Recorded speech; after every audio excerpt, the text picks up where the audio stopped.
एक pain killer से हमारी बॉडी का पूरा पेन ठीक हो जाता है, फिर क्यों एक एड्स पेशेंट दुनिया भर की दवाइयाँ लेने के बाद भी ठीक नहीं हो पाता?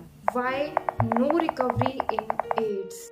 एड्स यानी कि एक्वायर्ड इम्यूनोडेफिशिएंसी सिंड्रोम एक ऐसी बीमारी जिसको आप अपनी लाइफ टाइम में गेन करते हो और इसमें आपका इम्यून सिस्टम पूरे तरीके से डैमेज हो जाता है, जिसकी वजह से आपके अंदर सिंड्रोम यानी कि ग्रुप ऑफ सिम्टम्स दिखाई देते हैं और आपकी छोटी से छोटी बीमारी भी ठीक होने में बहुत लंबा समय लेती है और कभी कभी तो ठीक भी नहीं होती और वो आपके लिए जानलेवा हो जाती है।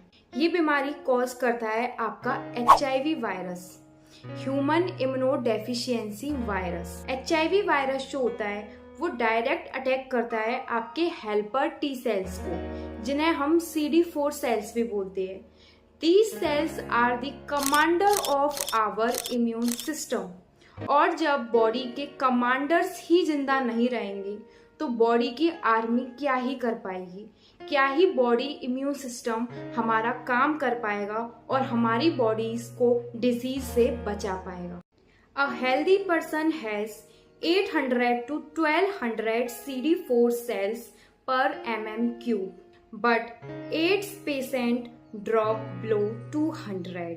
एड्स पेशेंट्स को दवा तो दी जाती है लेकिन उनके पास इम्यून आर्मी ही नहीं बची है।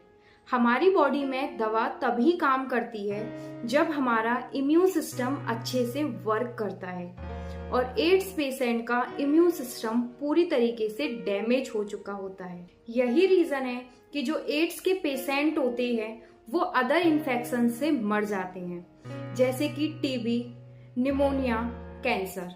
एड्स के जो पेशेंट होते हैं वो सर्दी जैसी छोटी सी बीमारी कॉमन कोल्ड से भी खुद को नहीं बचा पाते।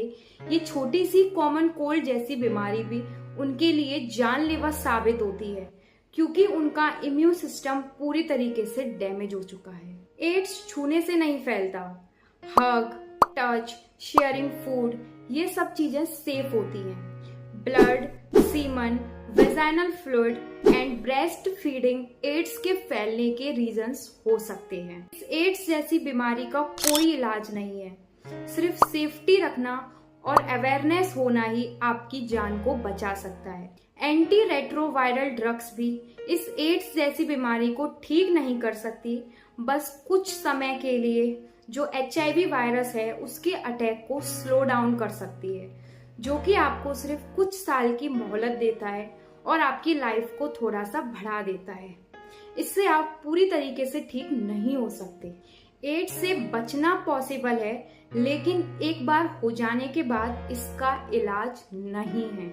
ब्लड ट्रांसफ्यूजन करवाने से पहले ब्लड को अच्छे से टेस्ट करवाना कि उसके अंदर कोई HIV वायरस तो नहीं है, ये एड्स का एक अच्छा बचाव हो सकता है।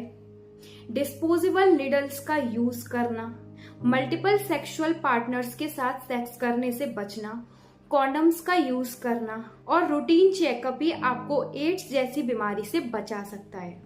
एड्स के जो सिम्टम्स होते हैं वो स्टार्टिंग डेज में बहुत नॉर्मल होते हैं, जैसे हेडेक, टायर्डनेस, फीवर। ऐसे में लोग ऐसा सोच ही नहीं पाते कि उनको एड्स जैसी भयानक बीमारी हो चुकी है। इस वजह से ये सालों तक आपकी बॉडी में HIV वायरस आपके इम्यून सिस्टम को डैमेज करता रहता है और आपकी बॉडी में ये बहुत भयंकर रूप ले लेती है। Awareness is the real vaccine.